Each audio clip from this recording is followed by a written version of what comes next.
and welcome back to my channel, or today should I say welcome on board. So today I'm going to be talking about my experience working for Emirates Airline, the good, the bad and the downright disgusting. We are literally going to go from paradise to poop. I am wearing my red lipstick in honor of my time working there, and if you're watching this then I hope you are too. So if we're all on board and our seatbelts are fastened, then let's get started. So if there's one big lesson I did learn about working for Emirates, it is that wine is essential to get over a day's work. So now I have mine and I can get started. Okay, so let's start first of all with the pros. Let's start on a classy note. Firstly, I think the main big pro of working for Emirates is that you do get to travel the world whilst being paid to do so. You get to stay in nice hotels around the world, you get to shop all over the world, you get discounts in duty free. I mean, it just opens up a whole window of adventure that you don't get in other careers. Now, when I did start for Emirates, I had just left university. I finished my degree in law and I wanted to travel the world. Obviously, with a mountain of student debt, it wasn't possible. So I thought that this would be the best way for me to be able to do so and also earn some money whilst I'm doing it. Now, this wasn't a career that I ever really wanted. I didn't grow up wanting to be an air hostess. I didn't grow up wanting to work on planes. I don't particularly love flying. I know, right? What a weird choice of career. So when I told my family, they was like, what? But they eventually got used to it when I told them that they would get discounted tickets and that they could come to Dubai whenever they wanted. So yeah, you do get to travel the world. Every month you get a roster, which sometimes contains layovers and turnarounds. Sometimes you just get absolutely screwed over and get a month of turnarounds. Sometimes you get a month of really nice layovers. You can literally be going from Phuket to Mauritius, or you can be doing Pakistan, India, Doha, Dhaka. It's just luck of the draw. You can swap between you after a few months, which is good because you can try and get on the same flights as your friends. If you want to earn more money, you can obviously go on the long haul flights and swap them for turnarounds. You tend to find that when you're new in Dubai and you're new cabin crew, all you want to do is go on long flights and long layovers and make the most of your newfound freedom. And then on the flip side, you tend to find that crew that have been there a little bit longer prefer to do turnarounds so they can spend more time in Dubai, they can party more, they can go to brunches. It's just give and take. Everyone's different. I know I would rather, I know that personally I always tried to get onto Mauritius flights or really nice destinations, New York, Paris. So yeah, I do feel quite lucky to have actually been able to go and visit these places in the space of 2.5 years. I wouldn't have been able to do that any other way. When you do go on a layover, Emirates put you up in a hotel, you get a hotel room to yourself. They also give you an envelope containing like an allowance money. So for example, on a London Heathrow, I think you get about £45. The money hardly ever gets spent on food. It does get spent on alcohol though. Okay, so I've talked about the travel, you get to see the world, the hotels they put you up in. Obviously the hotel in Mauritius is gorgeous, there's a nice white sandy beach, but some of the hotels are really nice, some of the hotels are okay. It's just look at the draw. I know there is one hotel which is apparently haunted. I never got to check that one out, but I would love to know if it was. I feel like that would have been a great night. Okay, so one of my next pros is that you manage to make friends from all over the world. I mean, your fellow crew members are from so many different countries. Everyone comes in with different cultures, with different backgrounds, with different stories. I've flown with people that have been doctors, that have been lawyers, that have been sports fitness. I've flown with girls that have been models. Everyone comes to Emirates with a different reason for being there and a different story. So yeah, you end up meeting people you didn't even know. So for the rest of your life, you will always have friends all over the world. I have a few friends that are from Australia, friends that are from America, friends that are from Asia. Yeah, so you just tend to find that you meet people and you click, you exchange stories, you live together. Emirates put you in accommodation that's shared. You don't actually know who you're going to get put with before you go. So you can live with someone from a completely different country, and sometimes that works out and sometimes it doesn't. But if it does, then you are very, very lucky and you can have friends for life from around the world. Okay, so for my next positive, as a crew member, you do get discounted flights that are heavily discounted for you and your family. I mean, this can be anything up to 90% off, which is huge if you want to go traveling on your days off, or if your family want to come and see you. I really feel like that's one of the major benefits of working for Emirates. Even on your days off, you can go traveling to a different country, even if it is just for 2 or 3 days.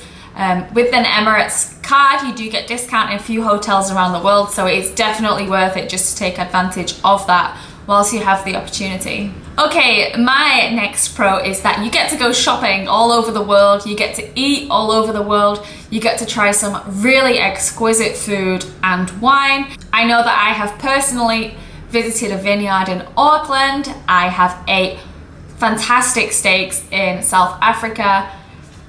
You can literally be sat under the Eiffel Tower having breakfast one morning and the same evening have an evening meal in a different country altogether. So yeah, that part of the job is really exciting. You do get to shop all over the world. I know at one stage my wardrobe had different items of clothing that was from all over, which is awesome. My last positive for today is that you get to live in Dubai. Now, Dubai is one of those places that you go through stages of loving and hating. You can have a great time there and then 2 months later just be sick of it and want to stay away from it. The nightlife is fantastic. Brunch on a Friday is absolutely awesome. Shopping is good. The beaches are nice. The weather is always warm, which can be good or bad depending on if you like that. So you can spend your time at work traveling the world, going to different places, and then you come back and it's also kind of like you're on a mini vacation. But yeah, I enjoyed living there. I will hopefully go back soon and visit because I do miss living there. I do miss a lot of the places that we used to eat often, and I would love to go to a brunch on Friday again. So hopefully I'll get that sorted to go back soon. Oh, one more positive. My other final positive, which I feel like I need to add on, is that if you are looking to save money, it is obviously quite a good way of doing that.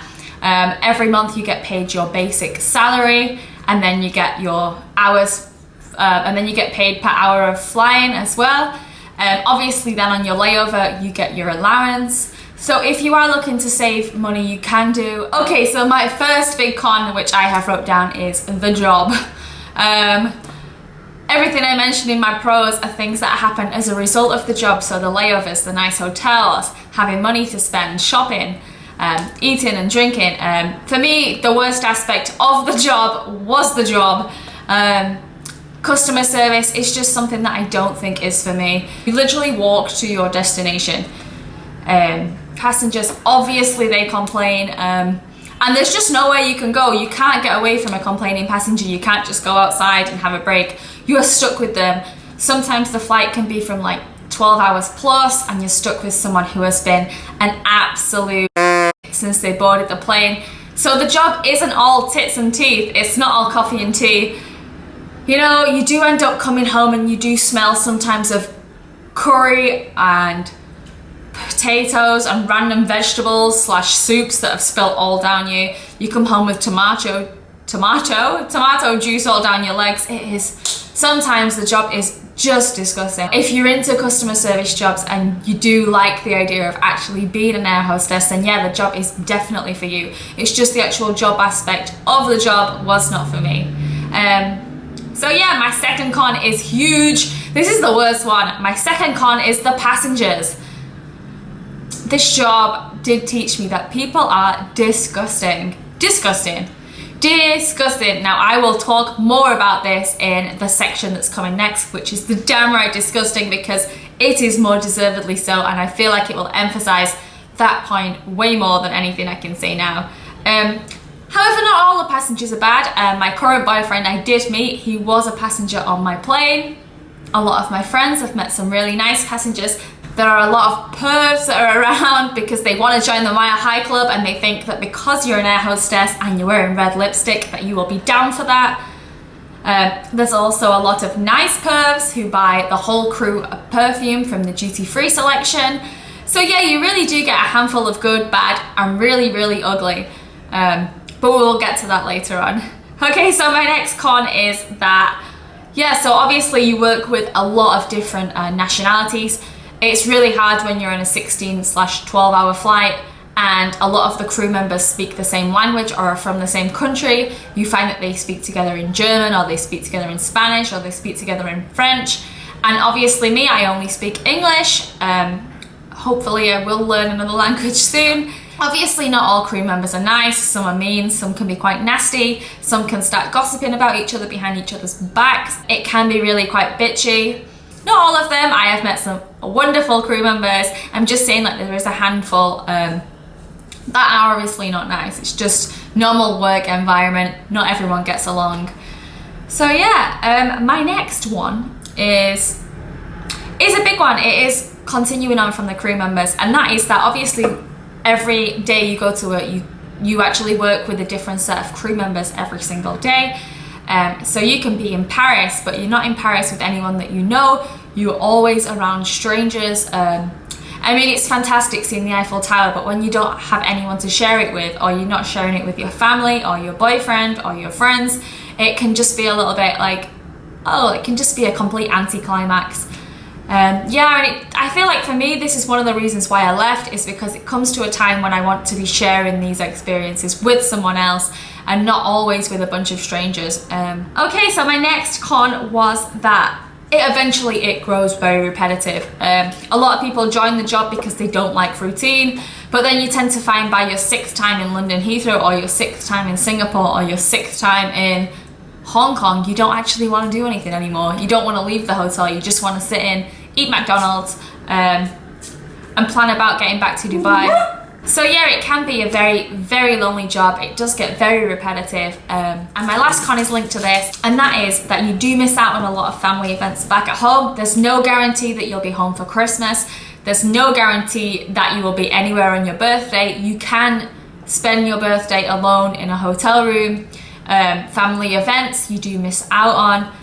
Sometimes your family can't get on the flights to see you because they're overbooked. So yeah, you do miss out on a lot with the job, which was something that really was difficult for me, especially missing Christmas. I know one time we had Christmas, I think just before New Year's with my family, which was obviously lovely of them to wait for me, but I would have much preferred to have that on Christmas Day, but I was in Rio.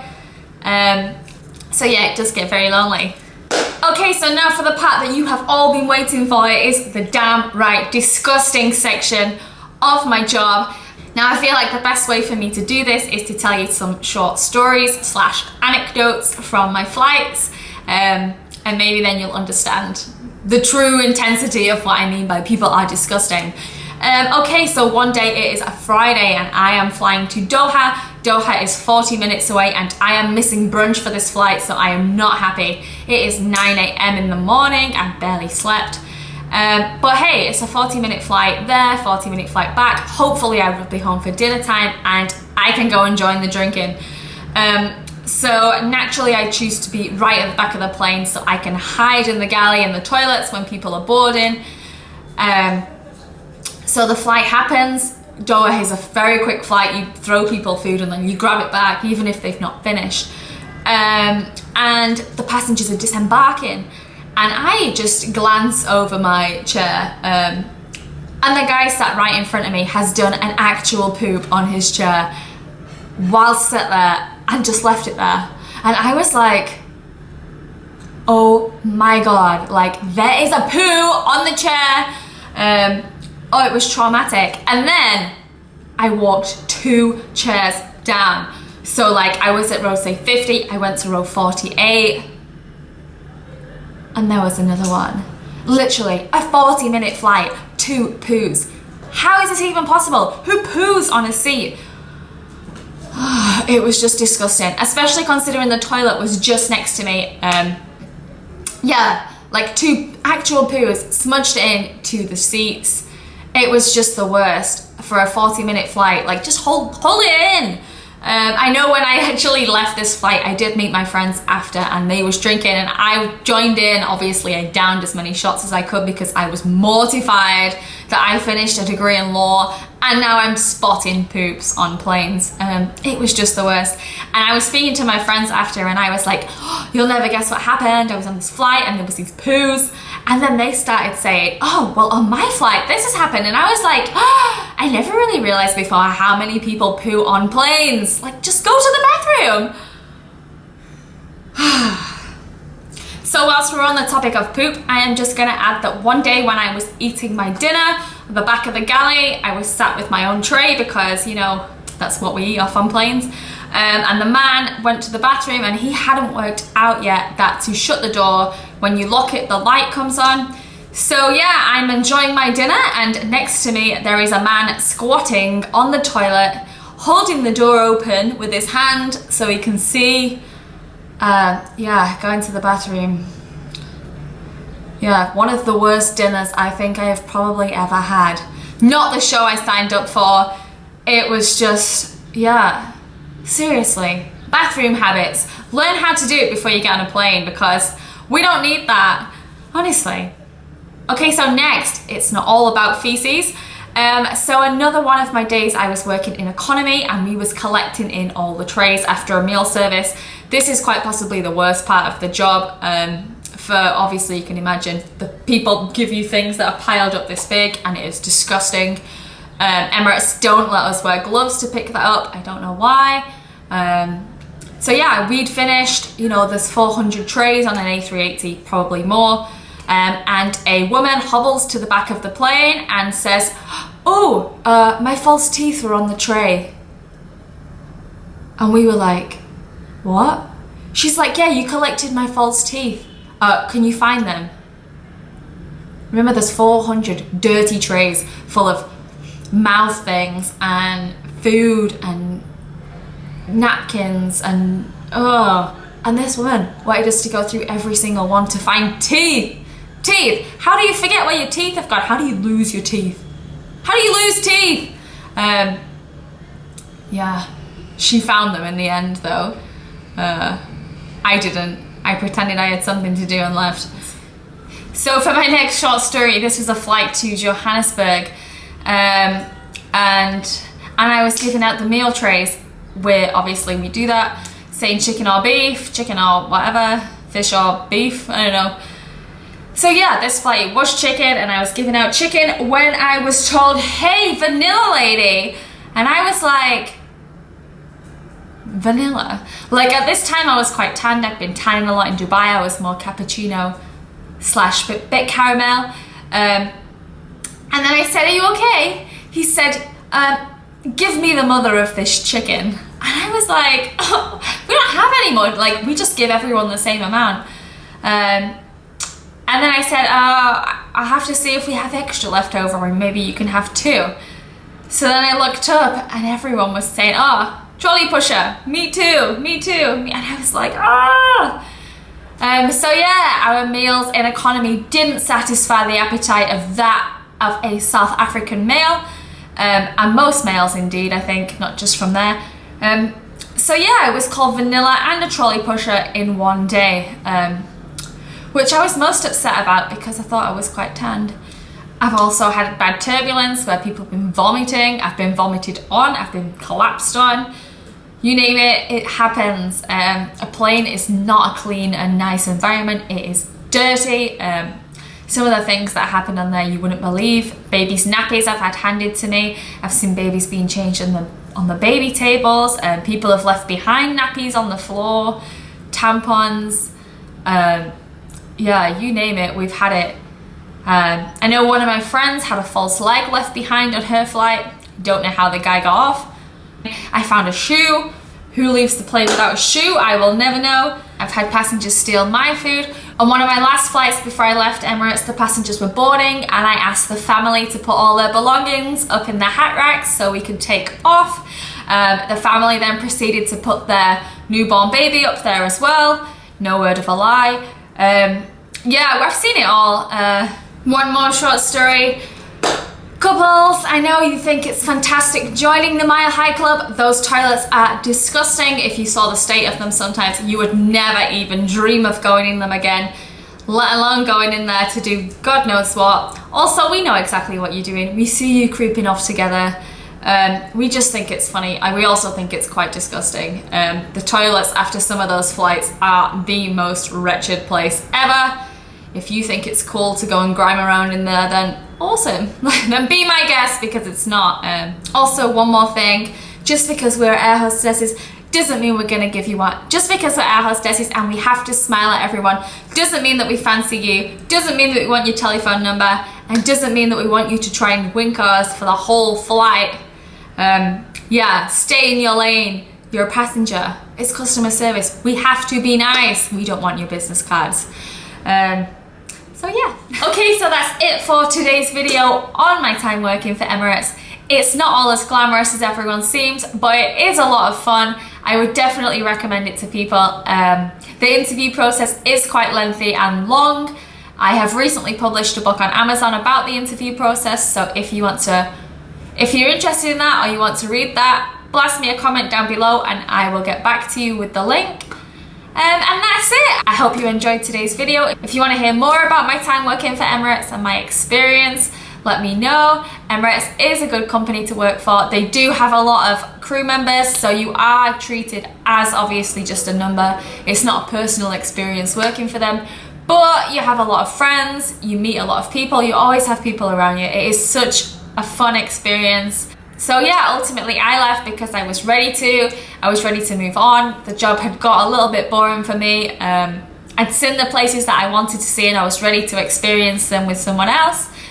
So that's it. If you liked today's video, give us a thumbs up and subscribe down below. Leave us any comments that you want. If anyone has any questions that they would like answering, just drop them down below and I will definitely do my best to answer them for you as honestly as I can.